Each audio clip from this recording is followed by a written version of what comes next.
Hello class. Welcome back बच्चों। तो प्यारे बच्चों, स्टार्ट करते हैं नया लेक्चर। बेटा, नए लेक्चर में हम चर्चा करने जा रहे हैं अब एक नई यूनिट की, जिसमें हम एक चैप्टर पढ़ने जा रहे हैं, ह्यूमन कैपिटल फॉर्मेशन। बेटा, यूनिट का नाम ये है बेटा, current challenges faced by Indian economy. Indian economy current में भी कुछ चैलेंजेस फेस कर रही है, उनके सबके बारे में पढ़ना है। आज पहला चैप्टर शुरू कर रहे हैं इस यूनिट का, ह्यूमन कैपिटल फॉर्मेशन। और मेरा जो मानना ये है, मैं यही करूंगा बेटा, चैप्टर खत्म करते 4 दिन में खत्म कर दूंगा। उसके बाद पहले मनी एंड बैंकिंग कंप्लीट करूंगा। मनी एंड बैंकिंग जिस दिन पूरी यूनिट खत्म हो जाएगी पास ईयर क्वेश्चन के साथ, फिर वापसी करूंगा। फिर यहाँ पर 3 चैप्टर और बचते हैं, फिर इकट्ठे खत्म करूंगा यहाँ के 3। ठीक है जी। चलो जी, चर्चा शुरू कर देते हैं। इंट्रोडक्शन पढ़ना शुरू कर रहे हैं जी फटाफट से। एक ही लाइन पूरे इंट्रोडक्शन में काम किया है। We know that the labor skill of educated person is more than that of uneducated person. Hence, the former is able to generate more income than the latter. ठीक है जी। बस इसी यही लाइन काम किया है, कभी ना कभी यूज करूंगा ये लाइन, अभी बता रहा हूँ आपको। ठीक है जी, आगे बढ़ जाते हैं जी। बेटा, ये कुछ पढ़ने की बात नहीं है। आप सेकंड टॉपिक शुरू करो, व्हाट इज ह्यूमन कैपिटल। ढंग से पढ़ना है जी एक बार।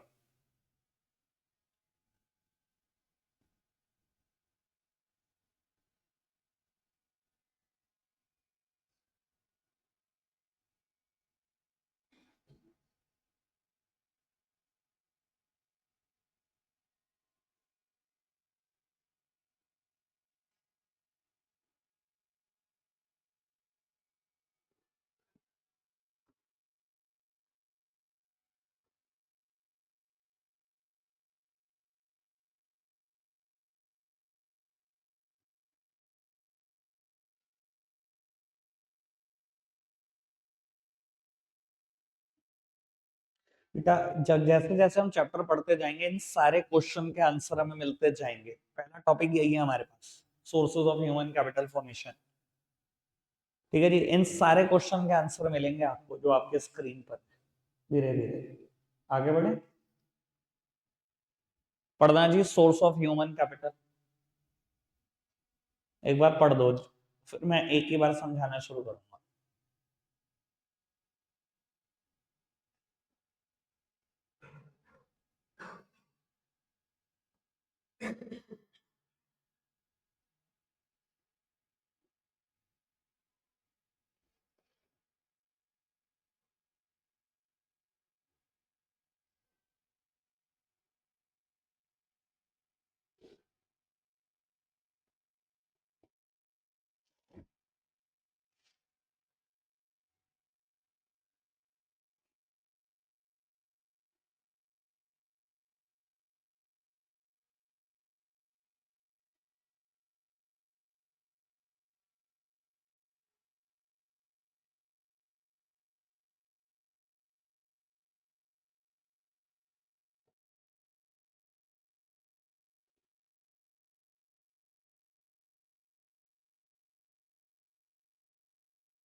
लो जी।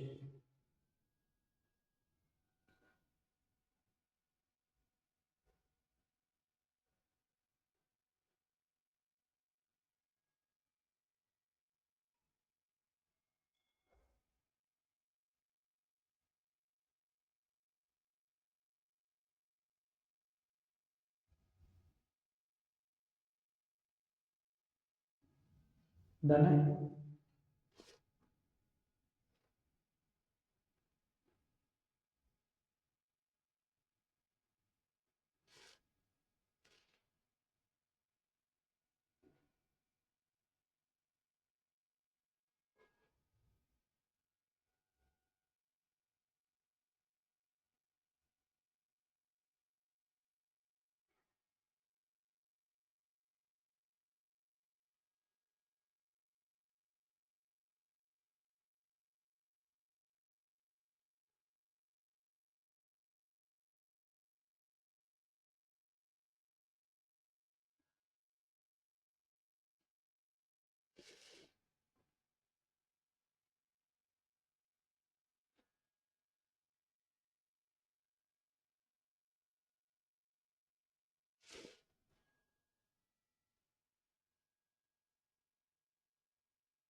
ठीक।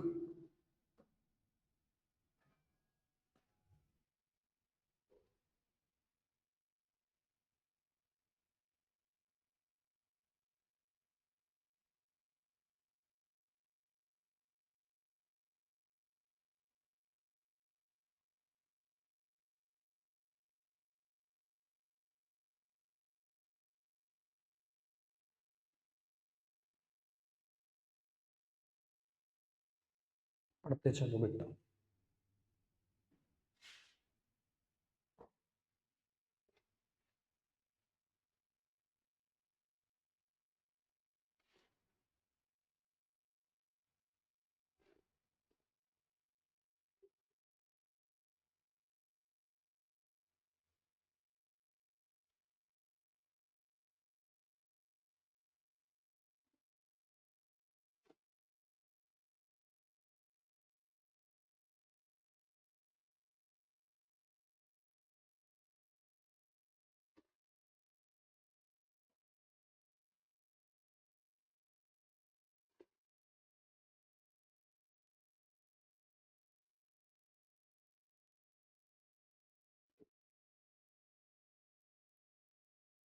डन।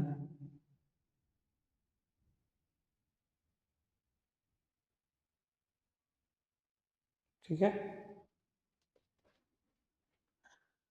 आगे बढ़ जाते हैं बेटा। बाबू ये डिफरेंस मुझे जरूर पढ़वाना है एक बार, बस बाकी तो आज का टारगेट इतना ही होगा। आप पहले ये पढ़ना शुरू करो, बहुत लंबा चौड़ा सा डिफरेंस है, पढ़ना शुरू करो बेटा। अब मैं समझाना शुरू करता हूँ, जितनी भी चीजें आपने पढ़ी है वो एक आध टॉपिक एनसीईआरटी में नहीं है, उसकी भी चर्चा करते हैं बेटा। जैसे कि आप ये बात पढ़ ही चुके हैं कि नेचर ने हमें ना फिजिकल रिसोर्सेज दिए हैं, हम उसको कन्वर्ट करते हैं लेकिन फिजिकल कैपिटल में। फिजिकल रिसोर्सेज दिए हैं, नेचर ने हमें लैंड दिया भाई, लेकिन हम क्या करते हैं उसको फिजिकल रिसोर्स में, फिजिकल कैपिटल में कन्वर्ट कर देते हैं। पहली बात तो फिजिकल कैपिटल क्या होती है? Physical capital means produced means of production. ये वो मींस ऑफ प्रोडक्शन जिसको आपने बनाया, ठीक है जी। Produced means of production, nature ने दी लैंड लेकिन उससे फैक्ट्री मैंने बना दी। क्या फैक्ट्री का इस्तेमाल प्रोडक्शन के लिए किया जाएगा? क्या फैक्ट्री खुद ही प्रोड्यूस्ड मींस ऑफ प्रोडक्शन है? हमने ही प्रोड्यूस किया और उसका इस्तेमाल फर्दर प्रोडक्शन के लिए किया जाएगा। नेचर ने आयरन और दिया, प्लांट एंड मशीनरी हमने बनाई, टूल्स एंड इक्विपमेंट हमने बनाए। तो नेचर ने तो ऑफर करे फिजिकल रिसोर्सेज, हमने उसको कन्वर्ट किया फिजिकल कैपिटल में। फिजिकल कैपिटल क्या है? Produced means of production. इससे आसान कोई डेफिनेशन नहीं है, 4 वर्ड की डेफिनेशन, ठीक है जी। सेम वे बेटा, नेचर की वजह से बहुत सारे लोग दुनिया में आए, ठीक है जी, बहुत सारे लोग आए, लेकिन बेटा वो दुनिया की भीड़ है जब तक वो ह्यूमन रिसोर्स में कन्वर्ट नहीं हो जाती। ये ह्यूमन रिसोर्स में कैसे कन्वर्ट होते हैं लोग बेटा? when they attain a particular age and they are able to work and willing to work, तब जाकर ये बनते हैं बेटा ह्यूमन रिसोर्सेज। उससे पहले तो सिर्फ नीड है बेटा, ठीक है जी। जब ये 18 साल का हो जाएगा आदमी और एबल टू वर्क होगा, विलिंग टू वर्क होगा, तो ये बन जाएगा देश के लिए ह्यूमन रिसोर्स। और इसको भी कन्वर्ट किया जा सकता है ह्यूमन कैपिटल में by investment in education and health. इसकी हेल्थ के ऊपर खर्चा किया जाए, इसकी एजुकेशन पे खर्चा किया जाए, तो ह्यूमन कैपिटल फॉर्म हो सकती है। क्या होती है human capital? Human capital is the skill and expertise of a nation at a particular point of time. बेटा किसी भी देश के स्किल और एक्सपर्टीज का सम टोटल कर दो किसी एक पर्टिकुलर पॉइंट ऑफ टाइम पर, ह्यूमन कैपिटल निकल जाएगी। यानी कि मैं कह सकता हूं human capital is the sum total of skill of a professor और अ नर्स और डॉक्टर और अकाउंटेंट, ठीक है जी, और इंजीनियर, आर्किटेक्ट, इन सबके स्किल का टोटल कर दो। और भी बहुत सारे लोग हैं जो जीडीपी में कंट्रीब्यूट करते हैं, सबके स्किल का टोटल कर दो, तो बेटा किसी भी देश की ह्यूमन कैपिटल आप कैलकुलेट कर सकते हो। बस ये बोलने और सुनने के लिए अच्छा है, आपको पता कैलकुलेट करना कितना मुश्किल होगा, ठीक है ना जी। तो बेटा चैप्टर का नाम ह्यूमन कैपिटल फॉर्मेशन है, फिर ह्यूमन कैपिटल फॉर्मेशन क्या होती है बेटा? Human capital formation is the refers to the addition to the stock of human capital over a period of time. समझाने के लिए एक बात करता हूं, अगर मैं बोलूं 1/4/2024 को या 1/4/2023 को किसी देश में 10,000 स्किल्ड लोग हैं, और मैं कहूं 1/4/2024 को उसी देश में स्किल्ड लोगों की काउंटिंग 12,500 है, तो बेटा मैं कह सकता हूं ना, ओवर अ पीरियड ऑफ 23-24 हमने 2,500 लोगों को स्किलफुल बना दिया, यानी कि ह्यूमन कैपिटल फॉर्म कर दी हमने। तो ह्यूमन कैपिटल फॉर्मेशन क्या है? It refers to the addition of stock of human capital over a period of time. Over a period of time आप कितना एडिशन कर देते हो ह्यूमन कैपिटल में, उसे ह्यूमन कैपिटल फॉर्मेशन बोला जाता है। क्लियर है बात? Physical resources to physical capital समझ में आया? पहले पीपल होते हैं, फिर वो ह्यूमन रिसोर्स बनते हैं, फिर वो ह्यूमन कैपिटल बनते हैं, और उससे रिलेटेड टर्म है ह्यूमन कैपिटल फॉर्मेशन। मैंने लगभग सब क्लियर करने की कोशिश की। ठीक है जी, आगे बढ़ जाए। फिजिकल कैपिटल और ह्यूमन कैपिटल में डिफरेंस पढ़ा होगा आपने, कौन बता रहा है 5 बेसिस पे डिफरेंस? 5। भैया ये ऐसे पढ़ने का कोई फायदा नहीं है, तुम रिवीजन बैच में भी ऐसी हरकतें करोगे कोई फायदा ही नहीं है। क्या कम से कम 6 या 7 बेसिस पे डिफरेंस था? मैं 5 ही पूछ रहा हूँ। करणवाल 5 बेसिस पे डिफरेंस बता। इधर देख सामने, ये जो कर रहा है ना सारा दिन करता हूँ मैं।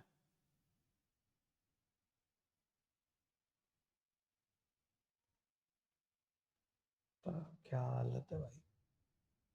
हाँ भाई बताओ।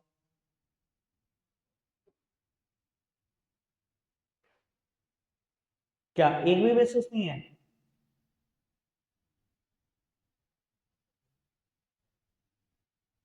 क्या पढ़ा था फिर?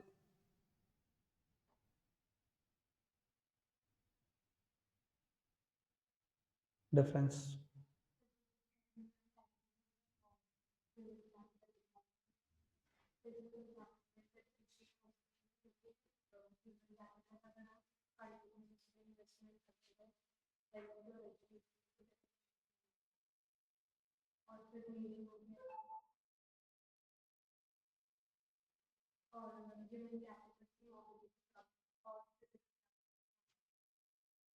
चार,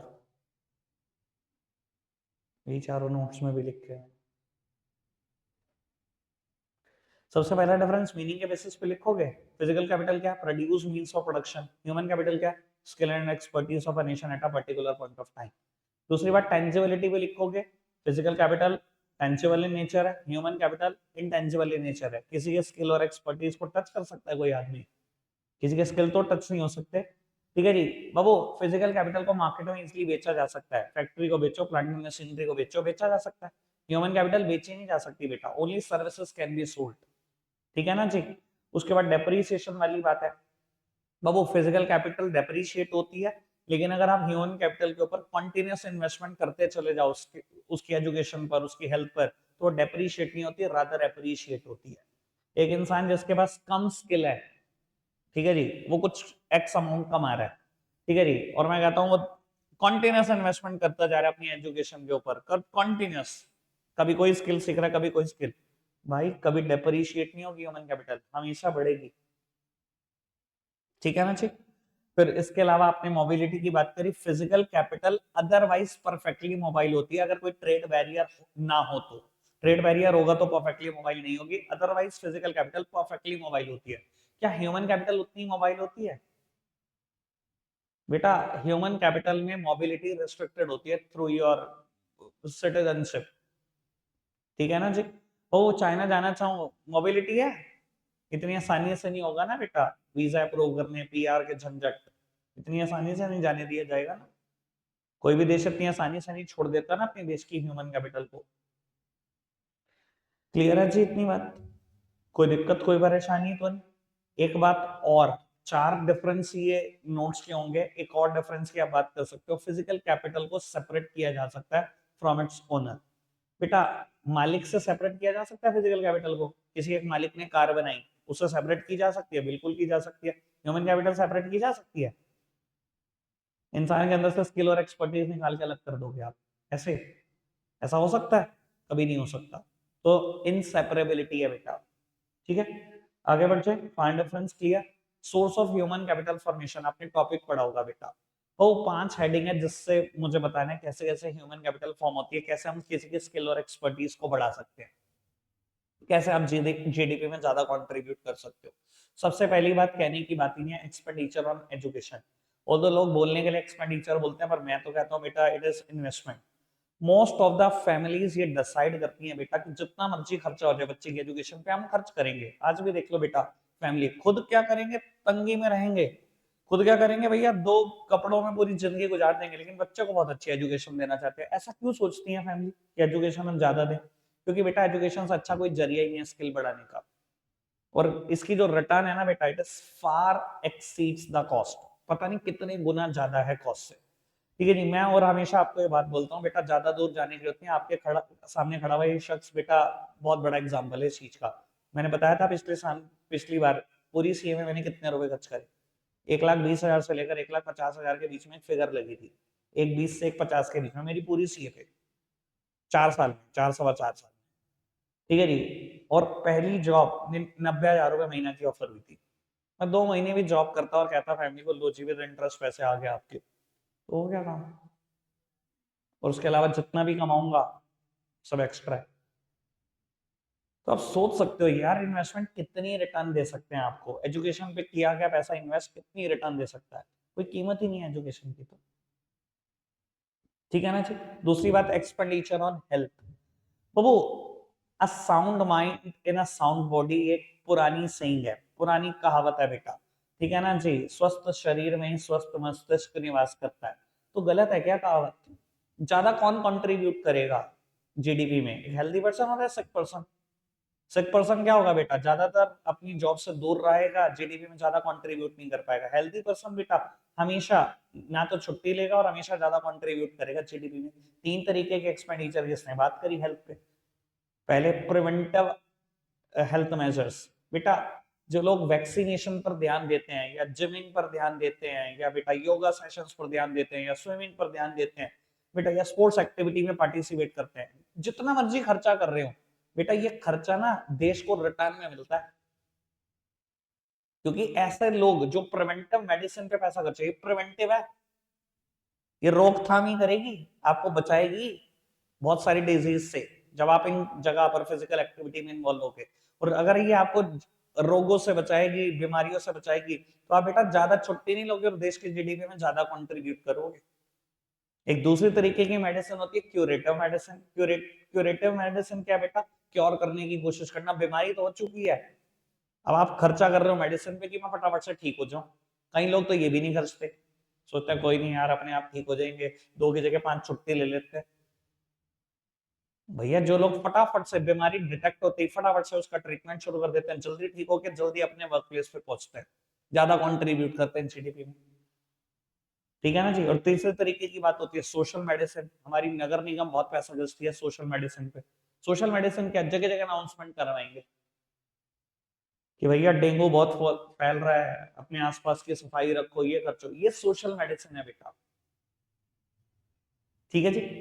तीसरी बात आती है बेटा मेन हेडिंग में, एक्सपेंडिचर ऑन एजुकेशन हो गया, एक्सपेंडिचर ऑन हेल्थ हो गया, तीसरे तरीके की बात करते हैं ऑन द जॉब ट्रेनिंग। क्या बेटा on the job training skill add करती है?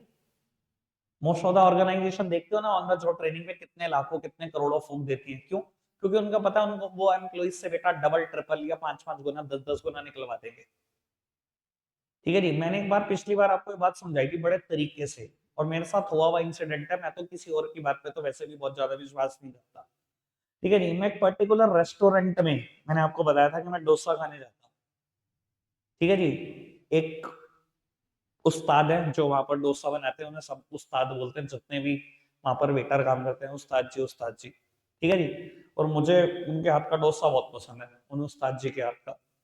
ठीक है जी। तो हमेशा देखता मैं भैया उस्ताद जी आए आज भी, हाँ बस उस्ताद जी के हाथ का ही खाना है डोसा, और कुछ नहीं खाना। एक पर्टिकुलर वेटर मुझे सर्व किया करता था। ठीक है जी। मैं एक बार गया, उस्ताद जी नहीं।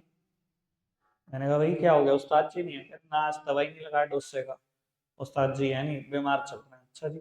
एक हफ्ते बाद गया, फिर पता लगा कि उस्ताद जी बीमार चल रहे हैं, डोसा ही नहीं बन रहा, बाकी सब कुछ बन रहा। तीसरी बार का जो वेटर मुझे सर्व करता था, वो वहां खड़े होकर डोसा बना रहे। मैंने कहा क्या बात, तू डोसा बना रहा है? कह रहा हाँ, खा के देखो आज। मैंने कहा चल खा के देख लेता हूँ। मैंने खा के देखा, मुझे फर्क ही नहीं लगा टेस्ट में। मैंने कहा जो उस्ताद जी बनाते थे बिल्कुल वैसे ही दे रहे, आप में टेस्ट आ गया, ये क्या कर दिया तूने? कहता भैया 2 साल से खड़े होके यहीं पर उस्ताद जी को डोसा बनाते हुए देखता था, 2 साल हो गए मुझे यहाँ खड़े हुए। कहता मैंने सोचा एक दिन मैं ही ट्राई कर लूं, उस्ताद जी की तबीयत ज्यादा ही बिगड़ी हुई है। कहता मैंने ट्राई करा, लोगों को बहुत पसंद आ रहा है, अब तो मैं ही बनाऊंगा। और आज वही बनाता डोसा। इतना सा टेस्ट में फर्क नहीं है। सर क्या on the job training skill add नहीं करती? ये जो मैंने एग्जांपल दिया, कितना परफेक्ट एग्जांपल है ऑन द जॉब ट्रेनिंग का। कितनी बार on the job training skill add कर देती है। कितनी बार ऐसा भी होता है, हम मान लो कोई स्नैक्स हमारे सामने बिल्कुल लाइव बना रहे हैं और हम देख रहे हैं, ठीक है जी। मेरे अंदर बहुत क्यूरियोसिटी है, मुझे नहीं पता मेरे अंदर कोई शेफ है कि नहीं, मैं बड़ा क्यूरियस रहता हूँ। ऐसा कोई लाइव में स्नैक्स बनाता है, मैं जरूर देखता हूँ कि क्या सब कुछ कर रहा है। घर जरूर बताता हूँ कि नहीं वो ऐसे नहीं बनाते, वो ऐसे बनाते हैं, ठीक है जी। और लगभग सेम टेस्ट आने लगता है। तो भाई स्किल सीखता है इंसान। क्लियर है जी बात? ऑन द जॉब ट्रेनिंग बहुत सारे स्किल ऐड करती है इंसान के अंदर। क्लियर बात? तो वो तीन बातें कर दी। चौथी बात है माइग्रेशन। माइग्रेशन तो मतलब तो सब समझते हैं बेटा। तो वो माइग्रेशन भी क्या स्किल ऐड करता है? कई बार ना बेटा आपके अंदर कोई एक हिडन स्किल होता है, आपको खुद नहीं पता होता कि आप इतने टैलेंटेड थे। माइग्रेशन की वजह से बेटा आपके हिडन स्किल थोड़े से एक्सपोज हो जाते हैं, ठीक है जी। या अगर कोई स्किल नहीं होता तो माइग्रेशन की वजह से आपके अंदर स्किल ऐड हो जाते हैं। वो मैंने लास्ट टाइम भी ये बात बोली थी, बहुत सारे बच्चों को हम देखते हैं यहाँ पर जब हमारे पास 11th 12th पढ़ते हैं, बिल्कुल भोंदू, बिल्कुल बोलने का अकल नहीं, कपड़े पहनने की अकल नहीं, कटिंग कराने की अकल नहीं, कुछ नहीं। लेकिन अब 2 साल बाहर लगा के आ जाते हैं, सब हुलिया ही बदल जाता है, ठीक है जी। ड्रेसिंग सेंस भी आ जाती है और स्मार्ट भी बहुत हो जाते हैं, कटिंग कराने की भी अकल आ जाती है, बात करने की भी अकल आ जाती है, सब कुछ आ जाता है। ये होता कैसे है बेटा? ये ऐसे ही होता है कि बेटा आपके अंदर नए स्किल ऐड हो जाते हैं माइग्रेशन से। कितने लोग ऐसे होते हैं बेटा जिन्होंने आज तक खाना ही नहीं बनाया होता, यही होते हैं अपने घर में। कितने लोग ऐसे होते हैं आज तक कपड़े नहीं धोए होते, पर बाहर तो भाई मजबूरी तो सब कुछ सिखा देती है। खुद कपड़े भी धोते हैं, खुद खाना भी बनाते हैं, और 2 3 साल के बाद इतने कुएं पहुंच जाते हैं कि अपनी मम्मी को कहते हैं बैठो मैं बिठा के खाना खिलाता हूँ। सर एक नया स्किल सीख आते हैं, एक नया स्किल ऐड हो जाता है उनके अंदर। या हो सकता है थोड़ा सा टैलेंट पहले से हो, वो ज्यादा यूटिलाइज होने लगता है, टैलेंट तो और एक्सपोज हो जाता है। होता है ना ऐसा? तो माइग्रेशन भी बेटा स्किल ऐड करती है। क्लियर है बात? समझ आती है? पांचवी बात वोकेशनल ट्रेनिंग। मैं एनसीईआरटी से फिर टाइडिंग नहीं कराता, लेकिन मैं बताता हूँ। वोकेशनल ट्रेनिंग सब समझते हैं बेटा, छोटे छोटे स्किल्स के ऊपर काम करना। और गवर्नमेंट और बहुत सारी एनजीओ आज की तारीख में छोटे स्किल्स पे काम करती हैं। मैं ये नहीं कह रहा हूँ कि बेटा आपको इनमें से कुछ करना है, पर बेटा मैं हमेशा इस चीज पे प्रायोरिटी देता हूँ कि फॉर्मल एजुकेशन से ज्यादा अच्छा है बेटा वोकेशनल ट्रेनिंग पर काम किया जाए, छोटे स्किल्स पे काम किया जाए। ये आपको बहुत जल्दी एम्प्लॉयड बना देती है, बहुत जल्दी, ठीक है जी। जैसे कि आज की तारीख में कितना क्रेज हो चुका है बेटा इन चीजों का, कि आप देखते हो बहुत सारे मेकअप आर्टिस्ट होते जा रहे हैं। देख रहे हो ना बेटा? आपकी क्लास में ही पढ़ रही होंगी कुछ लड़कियां, अभी मेकअप आर्टिस्ट का कोर्स करके बैठी हुई इसी साल में, ठीक है जी। देख लेना इसी साल में ही, बता रहा हूँ आपको, 2025 नहीं बीतेगा, आपकी 12th के पेपर हो या उसके बाद देखेंगे 6 महीने में मेकअप आर्टिस्ट नजर आएंगे आपको कितनी सारी। बहुत सारे लोग बेटा काम कर रहे हैं उनपे, नेल आर्टिस्ट बन रहे हैं, ठीक है ना, नेल पर काम करते हैं। बहुत सारे बेटा अपनी बेकरी खोल कर बैठ जाते हैं, केक मैन्युफैक्चरिंग का धंधा स्टार्ट कर देते हैं, ठीक है ना। बहुत सारे हेयर डू पर काम करते हैं, ठीक है जी। और बड़े बड़े सलून्स में काम करना शुरू कर देंगे हेयर स्टाइलिस्ट बनकर, ठीक है जी। अब मैं कहता हूँ ये बहुत छोटे छोटे स्किल्स हैं बेटा। और सच मायने में आज की तारीख में दुनिया में ये हो रहा है कि आप 3 महीने 6 महीने का डिप्लोमा करते हो, एक स्किल के ऊपर मास्टर करते हो, और बेटा अपना धंधा शुरू हो जाता है आपका। तो क्या वोकेशनल ट्रेनिंग भी स्किल ऐड करती है? जो मैंने एग्जांपल दिया, ये वोकेशनल ट्रेनिंग का एक बहुत अच्छा एग्जांपल है, ठीक है जी। और भी फील्ड में वोकेशनल ट्रेनिंग है, जैसे कि डिजिटल मार्केटिंग में हो सकती है, वो वेब डिजाइनिंग में हो सकती है, या और चीजों में हो सकती है। क्लियर है जी बात? मैं एक टॉपिक की बात कर देता हूँ जो एनसीईआरटी में नहीं है, पर मुझे उसकी बात करनी है बेटा। Problem face by human capital formation, या problem facing human capital formation. बेटा एक देश कौन कौन सी प्रॉब्लम फेस कर रहा है ह्यूमन कैपिटल जब वो फॉर्म करने लगता है? वो पहली प्रॉब्लम विदाउट अ डाउट, हर चीज में पता नहीं क्यों ये तो आना ही आना है, पहली हेडिंग यही होती है, राइजिंग पॉपुलेशन।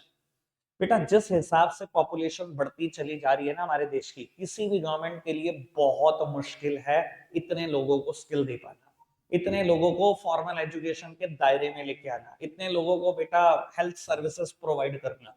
मानते हो आप ये बात? बेटा जिस तेजी से पॉपुलेशन बढ़ रही है उस तेजी से यूनिवर्सिटीज बढ़ रही हैं, उसी तेजी से एजुकेशन सिस्टम बढ़ रहा है हमारा, नहीं बढ़ रहा। भाई कितनी मशक्कत करनी पड़ रही थी दिल्ली यूनिवर्सिटी में एडमिशन लेने के लिए, और कितनी करनी पड़ेगी, और पता है ना। ठीक है जी, अभी तो खैर सीयूईटी का जमाना आ गया, लेकिन जब सीयूईटी का जमाना नहीं था, बोर्ड के बेसिस पर एडमिशन हो रहा था, तो भैया एसआरसीसी की कट ऑफ लिस्ट 99% से नीचे नहीं उतर रही थी। 99% से नीचे नहीं उतरती। 100% वालों के एडमिशन हो रहे हैं, 99 वालों के, बस इसी में सीट खत्म हो जाती है एसआरसीसी में। बताओ यार आप, कितनी मुश्किल वाले हालात है। या आपको पता ही होगा बेटा, जब कोविड की इन्वोकमेंट हुई तो कितने हमारे पास आईसीयू बेड थे? 1 लाख। पूरे इंडिया के पास 1 lakh ICU bed, population 125 crore, 130 crore.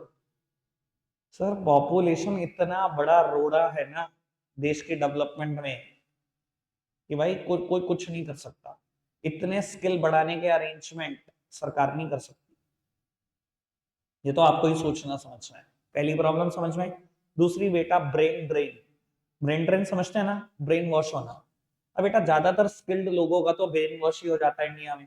ठीक है जी, थोड़ी सी पढ़ाई कर रहे होते हैं, अच्छा बस उनको सपने दिखने लग जाते हैं कि मैं किसी डेवलप्ड देश में शिफ्ट हो जाता हूँ, इधर यूएसए और ऑस्ट्रेलिया, कहीं ना कहीं चला जाता हूँ, कनाडा चला जाता हूँ, कहीं ना कहीं निकल ही जाते हैं बेटा। और अगर मैं आपको एक बात करूँ ना बेटा, तो आपको जान के भी हैरानी होगी बहुत कि नासा में बेटा, ठीक है, 50% से ज्यादा लोग जो काम करते हैं साइंटिस्ट, वो इंडियन है। बाहर आप चले जाओ बेटा, जितने डॉक्टर काम कर रहे हैं यूएसए में, उसमें से 25% इंडियन है। इतना ब्रेन वॉश हो जाता है कि हम स्किल एक्वायर करते हैं एक देश से, लेकिन जब उसको सर्व करने का नंबर आता है उस देश को, हम दूसरे देश की तरफ फटाफट से शिफ्ट हो जाते हैं। तो ये दूसरी बड़ी प्रॉब्लम है बेटा हमारे देश के सामने। ठीक है जी। तीसरी है बेटा डेफिशिएंट मैन पावर प्लानिंग। हमारे देश में बेटा मैन पावर प्लानिंग कोई कर ही नहीं रहा।